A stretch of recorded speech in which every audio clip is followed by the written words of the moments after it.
Former child star Keke Palmer is currently on the press circuit for her memoir.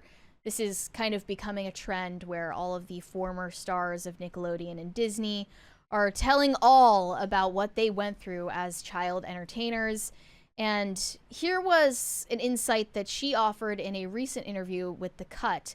She believes that racism is the real reason why she never rose to the same level of success or stardom as some other more recognizable faces like Miley Cyrus or Selena Gomez, Demi Lovato. The list could go on.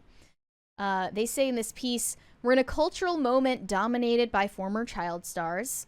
A series of explosive tell-alls purport to show what life was really like for them. From the documentaries Quiet on Set and Child Star to Jeanette McCurdy's memoir, I'm Glad My Mom Died.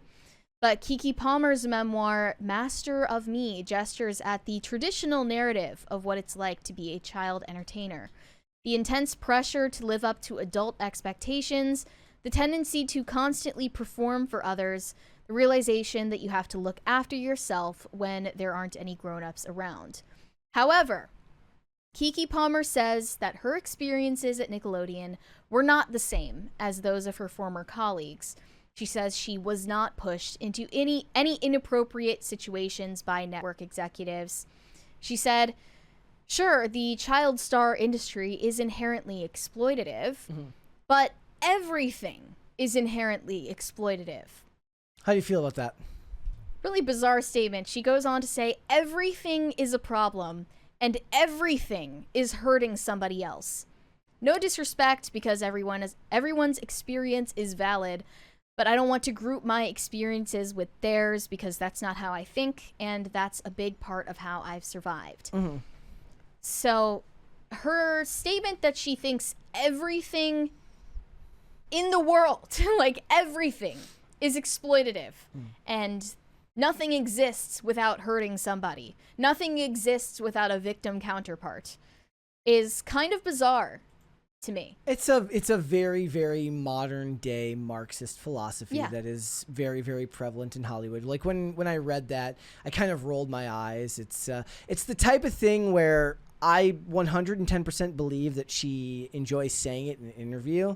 I don't know how many of them actually follow through logically to believing these things on a larger scale. Like, have they actually studied these philosophies? Could she give you more details on what she actually means by that? I'm sure that right after that, she's got something to say about capitalism.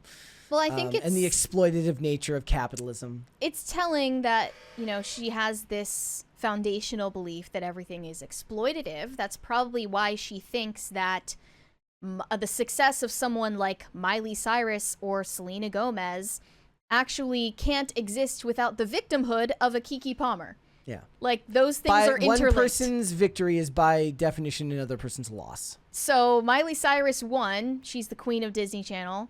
And you have to lose to make that possible. But by that logic, there's also millions of other people who lost. Exactly. Of the other races, people who genders, auditioned for creeds, the and role. colors. Yeah. In fact, Emily Osment auditioned for the role. And she got the sidekick character. She lost. That is how the world works. But it doesn't mean it's exploitative. That's why I love the concept that gratitude is perhaps the greatest quality you can have for life, which is that to have it when life isn't going that great, to find the things that you are grateful for, is a mindset that will carry you through the hardest times and doesn't go away or is harder to go away once you do achieve some level of success. When you can be grateful for what you have, no matter how little that is, you are infinitely better off mentally than someone who has the chip on their shoulder. Though having a chip on your shoulder can be a great motivator for a lot of people, at least in my opinion, that oddly enough makes then the success less impactful to you because you're always looking for the next thing to conquer. Whereas finding gratitude in what you have can be both beneficial when you're struggling and doesn't go away when you've moved on and found greater things in your life. Yeah, if you have the chip on your shoulder to motivate you and you reach your goal, it's just to rub it in the face of other people, not to attain it in and of itself. Like, for instance, I would say that to even be in the same discussion as someone like a Keke Palmer is something to be grateful for. Well, that's or actually... I'm sorry, to be in the same discussion as someone like a Selena Gomez for That's her kind should of be something to be her- grateful for. Her ultimate point is that she's not in the same conversation, and she would be right to think that. But the story goes that Keke Palmer narrowly avoided the child star to train wreck pipeline that we hear about. And by 2008, she landed her breakout role as True Jackson in Nickelodeon's show True Jackson VP. And in this show, she plays a teenage fashion executive. Fashion designer turned fashion executive. I love the Nickelodeon of it all in that concept. I know. It's like teenage spy, teenage, Yeah. Like, I loved the show, and I also was a child who was into fashion at the time, so I remember this show fondly, but it was no Hannah Montana, it was no Sweet Life, it was not any of those. It was not even a That's So Raven. But they say this is the part that launched her into bona fide child stardom. And she had to make it about race. She did. But again, my point would always be that if I'm her, I'm going to think about how, like, look at where I am. Look at all of the girls who sat in the waiting room auditioning for this role that never got to this level. Even doing, like, this show that we do, you're in rarefied space amongst people that are very, very successful in this industry. Are we ever going to be as big as some of those other podcasts? No, of course not. But that doesn't mean you don't have gratitude for what you've accomplished. Mm-hmm. I don't know. Definitely. It's like she's not putting it into perspective because she does compare herself incessantly to those who were more successful. Which is funny because she then says that she doesn't compare herself to... Well, they say even though True Jackson VP was successful, Palmer was acutely aware as a young black woman in Hollywood that people were putting limitations on me. Quote, I wasn't necessarily in the same conversations as Victoria Justice or Selena Gomez or Miley Cyrus at the time. It was very much... That's the black show, or that's Keke Palmer, the black girl on the network. She also recalls being the only black child in her private school class in her hometown. She said there's a loss of innocence that comes with the awareness that you're treated differently that I had accepted a long time ago. Now, she says, she feels very differently. Quote, here's the ironic part, I don't compare myself to anyone. But I definitely don't compare myself to any white person. Press X'd it out because that's literally what you were doing a paragraph ago. Exactly. You were actually comparing yourself to several white people who were more successful than you. And people were trying to say the obvious logical explanation here.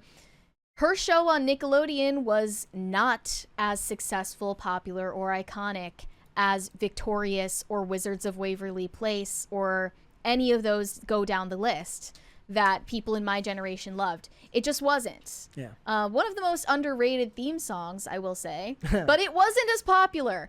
And now they're going to rewrite history and claim, as this person does, it wasn't as popular because it was the black show. That's the point she's making. It's because they didn't push her show like the other ones because it was a black show. Why on earth would Nickelodeon cast a black person in their show as the lead role and not want it to be successful? Yeah. Like, they don't want money. They don't want money. Is that what I'm hearing? It's something that doesn't fall, like, it doesn't pass the smell test. Raven-Symoné. Yeah. Okay, Raven-Symoné was like the queen of Disney Channel before Miley Cyrus ever showed up and was part of the conversation. Yep. And obviously that is a black-led show. No one even mentioned it. It wasn't even mentioned at all. What would people say about Will Smith as the Fresh Prince of Bel-Air long before any show. of this? It's Like, very, very successful. So she's just rewriting the story in her head because she has a chip on her shoulder. Yeah. Truly. Yep. It's weird, too, because I find... Maybe it's inherent to my own personality, but those who kind of do not take that approach, those who are like, who talk about their success or their failure as something to own themselves, both good and bad, are always going to be looked upon more favorably because they're taking agency over their actions, right? And when you put it in the hands of others, it just never rings true for most people. Yeah, definitely. And I think that other people have bigger problems to worry about than Keke Palmer does. So you're not going to be getting much sympathy from the masses. People like it when you own your successes and your failures, and it's not like what she's talking about was a failure in any stretch of the imagination. It was a success. It's just when you parasitically compare yourself to those around you, you're going to have a really, really hard time feeling any sense of gratitude for anything. Mm-hmm. She's had success since then as well. She was in Nope. Yes, that was a big movie. She transitioned into adulthood and to an actual career as an actress, better than a lot of them do. She was also in Scream Queens for a spell. I'm half an episode into Scream Queens. I'll tell you what, I watched the first 5 to 10 minutes and I was like, oh, I know why Mary likes this. Yeah. Because the main character is a psychotic murderer. She's absolutely. What does that say about me? She's absolutely insane, narcissistic, and evil. I love Chanel Oberlin. Thanks for watching. Listen to full episodes of Pop Culture Crisis on Spotify. Keep up with us on social media and make sure you subscribe and ring that bell so you never miss the show. Bye, guys.